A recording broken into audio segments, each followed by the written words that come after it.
नमस्कार, स्वागत आपका हरियाणा न्यूज 24 पे। मैं हूं मुन्ना लंबा। हमारे साथ एक खास मेहमान, खास बातचीत में किसान नेता अभिमन्यु कुमार जुड़ रहे हैं। उनसे कई विषयों पे बातचीत करेंगे। अभिमन्यु कुमार जी, आपका बहुत बहुत स्वागत है हरियाणा न्यूज 24 पे। बहुत बहुत धन्यवाद, शुक्रिया मुन्ना जी आपका। अभिमन्यु जी, पहले पानी को लेकर बातचीत करेंगे, फिर आरोप प्रत्यारोप भी लग रहे हैं आपके आंदोलन पे, उनकी बातचीत करेंगे। अभिमन्यु कुमार जी, बहुत विशेष मुद्दा है आपका। 131 दिन आंदोलन चला और उस आंदोलन में दो बड़े किसान नेता 2 साल से आपके साथ रहे। भारतीय किसान यूनियन के खोसा का प्रधान सुखविंदर सिंह खोसा और किसान संघर्ष समिति के प्रधान इंद्रजीत कोट बूढ़ा 1 साल तक गैर राजनीतिक संघ पंजाब बॉर्डरों पर किसान आंदोलन में साथ रहे हैं। दोनों ने आरोप लगा दिया सरकार से मिली भगत की साठगांठ थी और बिल्कुल बाकायदा नाम लेके आप लोगों का, और कहा कि नीचे से सरकार के साथ फंडिंग कर गए वो बहुत मोटे पैसे की। इसके साथ साथ उनका क्या आंदोलन का दूध सब्जी घी सब बेच दिया इन लोगों ने। आपके साथ रहे 1.5 साल तक, 1 साल तक, 131 दिन आंदोलन चला। इसको लेके क्या कहेंगे? एक चौहान साहब हैं, उन्होंने कहा कि साइंस भी फेल कर दिया। तीसरे किसान नेता हैं, 131 दिन आंदोलन चला बिना खाए पिए। डल्लेवाल साहब बिल्कुल अन्न का ग्रहण नहीं किया और वो आज सही सलामत है, तो साइंस भी फेल हो गया। 3 किसान नेताओं का बयान है, तीनों पंजाब के। क्या कहेंगे इनको लेके आप? देखो, मैं एक एक करके आपका जवाब देता हूँ। पहले आपने अनशन पे बात की। 26 नवंबर से जगजीत सिंह डल्लेवाल जी का अमन अनशन शुरू हुआ और 6 अप्रैल तक चला और लोगों की भावना की वजह से उन्होंने अपना अनशन समाप्त किया। अब मैं आपको एक चीज बता देता हूँ, पहले दिन से लेके आखिर तक उनकी सभी मेडिकल रिपोर्ट्स अवेलेबल हैं, जो हमने समय समय पे पब्लिक भी करी है और अब भी अवेलेबल है, कोई भी देख सकता है। मुन्ना जी, आप एक बड़े समझदार व्यक्ति हैं। मेडिकल साइंस में एक टर्म होती है यूरिन का ketone body test. Ketone body test अगर किसी भी व्यक्ति का पॉजिटिव आता है तो उसका अर्थ ये होता है कि उसके शरीर को बाहर से कुछ नहीं मिल रहा और उसका शरीर ही अंदर से शरीर को खा रहा है। एक साधारण व्यक्ति का साधारण हालात में कीटोन बॉडी रिपोर्ट नेगेटिव होना चाहिए। आप अपना कीटोन बॉडी रिपोर्ट कराएंगे, अभी आपका नेगेटिव आएगा। अगर आपने खाना खाया है पिछले 2-4 दिनों में लगातार, मेरा कीटोन बॉडी रिपोर्ट करेंगे, मेरा नेगेटिव आएगा। लेकिन सरदार जगजीत सिंह डल्लेवाल जी का 26 नवंबर से लेके 6 अप्रैल तक कीटोन बॉडी रिपोर्ट हमेशा पॉजिटिव आई है। वो पब्लिक डोमेन में वो पड़ी है और वो कोई छोटी मोटी संस्थाओं की नहीं, सरकार की निगरानी में, सरकारी डॉक्टरों की निगरानी में, प्राइवेट डॉक्टरों की निगरानी में वो सारे टेस्ट हुए हैं। लाल पैथ लैब जैसी जो लैब है बड़ी रेपुटेड, उन्होंने वो सारे टेस्ट किए हैं और जो सरकार ने टेस्ट किए हैं सभी के अंदर ये डॉक्टरों ने आगे टेस्ट किए हैं, सबके अंदर ये आ रहा है कि उस दौरान उनका कीटोन बॉडी रिपोर्ट हमेशा पॉजिटिव आई है। सुप्रीम कोर्ट के आदेशानुसार जो एम्स की जो टीम आई थी उसने भी टेस्ट करे हैं। तो मुझे आप ये बताइए, मेडिकल साइंस ये कहती है कि अगर किसी व्यक्ति का कीटोन बॉडी रिपोर्ट पॉजिटिव आता है तो इसका मतलब उसने बाहर से कुछ नहीं खाया, उसका शरीर ही अंदर से शरीर को खा रहा है। तो क्या जो ये फर्जी आरोप लगा रहे हैं, क्या ये एम्स पे डॉक्टरों को चुनौती दे रहे हैं? क्या ये लाल पैथ लैब जैसी रेपुटेड लैब्स को चुनौती दे रहे हैं? अगर उनको लगता है कि वो लैब्स की रिपोर्ट झूठी है तो उन रिपोर्ट्स, उन लैब्स के ऊपर ये कार्रवाई क्यों नहीं करते? ये फिर ये उनके ऊपर करे मुकदमा, ये करे भारत सरकार से मांग कि ये लैब गलत रिपोर्ट दे रही है, इनके ऊपर कार्रवाई होनी चाहिए। ये करे मांग कि एम्स के डॉक्टर गलत कह रहे हैं, ये करे मांग कि पीजीआई चंडीगढ़ के डॉक्टर गलत कह रहे हैं। देखिए, जो 54वें दिन जब डॉक्टरों ने रिपोर्ट दे दी थी कि सरदार जगजीत सिंह डल्लेवाल जी के अंदर सिर्फ 48 घंटे का पानी बचा, उसके बाद उनका मल्टीपल ऑर्गन फेलियर हो जाएगा, शरीर के सारे अंग काम करना बंद कर देंगे, उस समय जो दिल्ली से अधिकारी आए उन्होंने हालात देखे, उसी की वजह से सरकार पे इतना दबाव पड़ा कि सरकार ने 55वें दिन अधिकारी भेजे और वो अधिकारी बातचीत का न्योता लेके आए। मुझे एक बात बताइए मुन्ना जी, अगर कोई भी थोड़ी बहुत भी चूक अगर अनशन में होती तो क्या सरकार उसको पब्लिक नहीं करती? क्या सरकार उसको पब्लिक करके बदनाम करने की कोशिश नहीं करती? जबकि सारे टेस्ट सरकार की निगरानी में हुए, अधिकारियों की निगरानी में हुए, एक रिपोर्ट का उनको भी पता है। और मैं बड़ा चैलेंज करता हूं, बड़ा दावे के साथ, अगर दुनिया का कोई भी व्यक्ति अगर सबूतों के आधार पे ये साबित कर दे कि जगजीत सिंह डल्लेवाल जी ने 132 दिनों के दौरान कुछ खाया है या पानी के अलावा कुछ भी पिया है, तो मेरे परिवार के नाम जितनी भी प्रॉपर्टी है मैं उस व्यक्ति के नाम कर दूंगा। ओपन चैलेंज है। आपका एक सबसे बड़े प्लेटफॉर्मों में से एक है आपका चैनल, मैं आपके चैनल को दोबारा रिपीट कर दूं, अगर कोई भी व्यक्ति ये साबित कर दे कि अपने आमरण अनशन के दौरान डल्लेवाल साहब ने कुछ भी खाया या पानी के अलावा कुछ भी पिया, तो जो हमारी करोड़ों रुपए की मेरे परिवार की प्रॉपर्टी है वो सारी उस व्यक्ति के नाम करा दूंगा। लेकिन सबूतों के साथ उस बात को साबित करे, खाली बयानबाजी से नहीं, बयानबाजी से कुछ नहीं होना। और जो ये खाली बयानबाजी कर रहे हैं इनको अपने गिरेबान के अंदर झांकना चाहिए, या तो ये साबित करें सबूतों के साथ, अदरवाइज इनको बोलना बंद करना चाहिए। एक बात। दूसरी बात, आपने कहा कि आपके साथियों ने कुछ आरोप लगाए। देखिए 24 अप्रैल को हमारे फोरम की मीटिंग हुई थी एसकेएम नॉन पॉलिटिकल की, उसमें इंद्रजीत सिंह कोटमुंडा जी आए थे। वो आधे बीच में मीटिंग छोड़ के चले गए, उन्होंने कहा कि मुझे काम है। वो क्या काम था क्या काम नहीं था वो तो खुद बता पाएंगे। और वो 26 तारीख को 28 तारीख को आरोप लगाते हैं। मैं एक बात कहना चाह रहा हूँ, जब 24 तारीख की बैठक थी, अगर ऐसी कोई बात थी उसमें उन्होंने क्यों नहीं रखा? अगर वो रखते फोरम के अंदर। और मैं खुल के एक बात कहता हूँ कि खाली आरोप लगाने से कुछ नहीं होता मुन्ना जी। आप मेरे ऊपर आप भी आरोप लगा सकते हैं, मैं आपके ऊपर भी आरोप लगा सकता हूँ, लेकिन बात यह है कि उन आरोपों को क्या हम साबित कर पाएंगे या नहीं कर पाएंगे।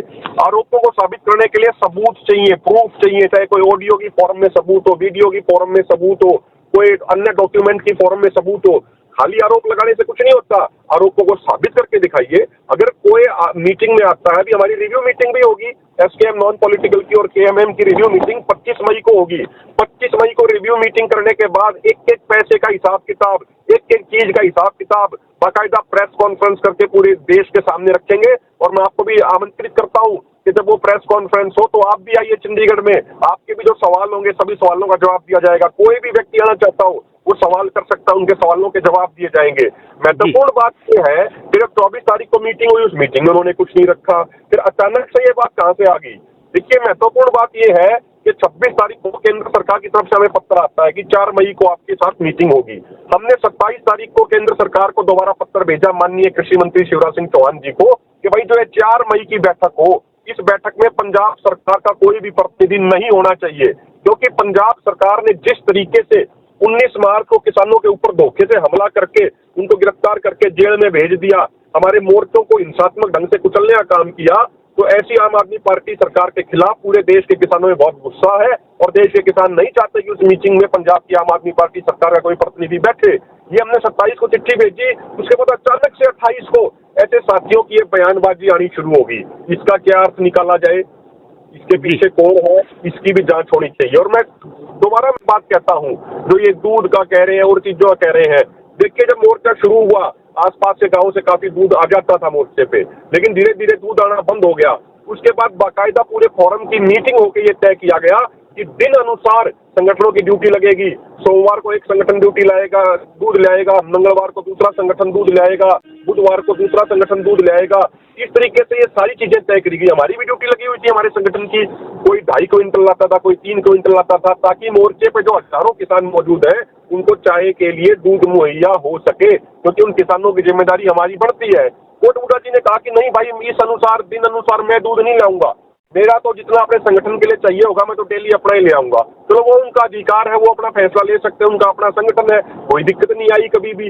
लेकिन अब अचानक से वो कुछ बात कह रहे हैं, वो बड़ी मेरे लिए तो बड़ी हैरान करने वाली है। तो कोसा साहब की आप बात कह रहे हैं, 6 मीटिंगों से तो वो मीटिंगों में नहीं आ रहे, 6 मीटिंगों से तो वो एब्सेंट है। और आप हमारी CDR कॉल डिटेल रिकॉर्ड निकलवा लीजिए, कॉल डिटेल रिकॉर्ड से पता लग जाएगा कि हर बार मैंने कोसा साहब को पर्सनली भी इनवाइट किया, कोसा साहब मीटिंग आइए, वो कहते हैं आऊंगा जरूर आऊंगा, लेकिन वो फिर आते नहीं है।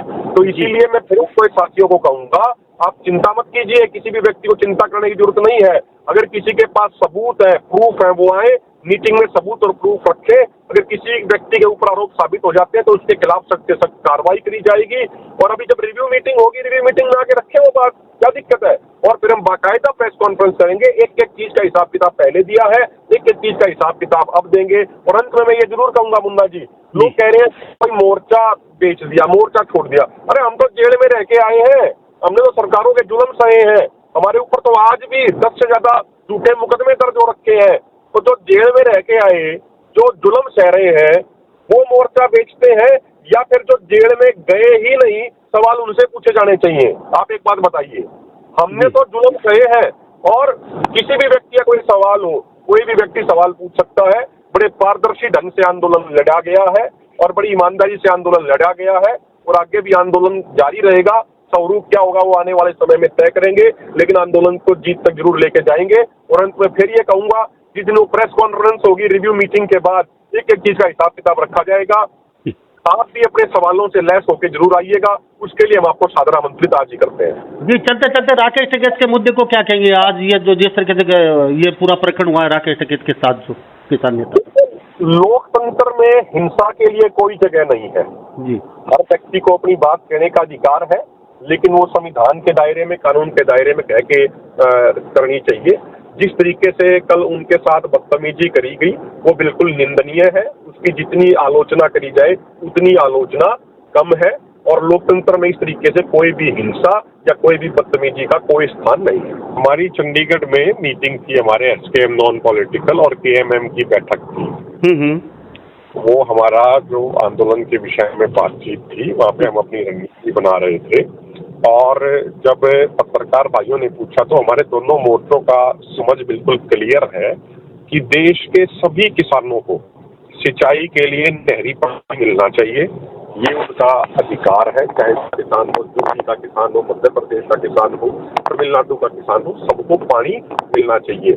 और जो ये सिंचाई का मामला है, ये फूड सिक्योरिटी के साथ साथ नेशनल सिक्योरिटी से जुड़ा हुआ मामला है, क्योंकि यदि हम खाद्यान्न के मामले में, अनाज के मामले में आत्मनिर्भर नहीं होंगे तो फिर हमें दूसरे देश निर्भर रहना पड़ेगा। तो फूड सिक्योरिटी के साथ साथ नेशनल सिक्योरिटी भी खतरे में आ जाएगी।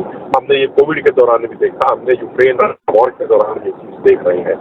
लेकिन ये बहुत महत्वपूर्ण मामला है। और मैं एक बात जरूर कहूंगा, चाहे आम आदमी पार्टी सरकार हो, चाहे भाजपा की सरकार हो, चाहे कांग्रेस की सरकार हो, ये ऐसे नेशनल सिक्योरिटी जैसे महत्वपूर्ण मुद्दे जो सिंचाई का मुद्दा है, उस पर भी अपनी राजनीतिक जंग करते रहते हैं। ये मैं आज आपके, क्योंकि आपका काफी प्रतिष्ठित चैनल है, मैं आपके माध्यम से एक बड़ी महत्वपूर्ण बात रखना चाहता हूँ कि 1980 में जब इंदिरा गांधी जी प्रधानमंत्री होती थी, काम करने के बारे में पहली बार सोचा गया था। हम SYL से जानते हैं सिर्फ सतलुज यमुना लिंक, लेकिन SYL से शारदा यमुना लिंक भी बनता है। और शारदा यमुना लिंक के बारे में 1980 में पहले रिसर्च उसमें शुरू हुई।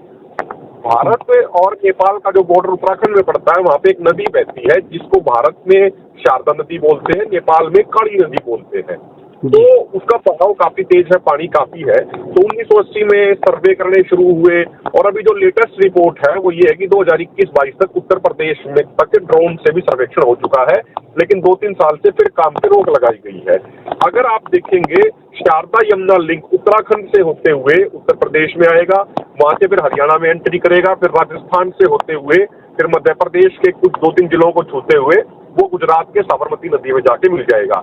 और इसमें जो पानी आएगा शारदा यमुना लिंक प्रोजेक्ट के माध्यम से, वो 9.5 मिलियन एकड़ फीट पानी आएगा। वो 6 राज्यों के किसानों को, लाखों किसानों को सिंचाई के लिए पानी मुहैया कराएगा। और उसका टोटल बजट कितना है? लगभग 65 से 70 हजार करोड़ रुपए का। ऐसा क्यों नहीं करती हमारी सरकारें कि भाई केंद्र सरकार इनिशिएटिव ले और पंजाब सरकार की भी ड्यूटी लगाए, हरियाणा सरकार की भी जिम्मेदारी लगाए, उत्तराखंड सरकार की भी लगाए, उत्तर प्रदेश सरकार की भी लगाए, राज्य सरकारों को भी बजट का लोकेशन दे कि भाई आपको इतना पैसा देना पड़ेगा, और केंद्र सरकार भी पैसा दे, और 6 राज्यों में किसानों को पानी मिल जाएगा।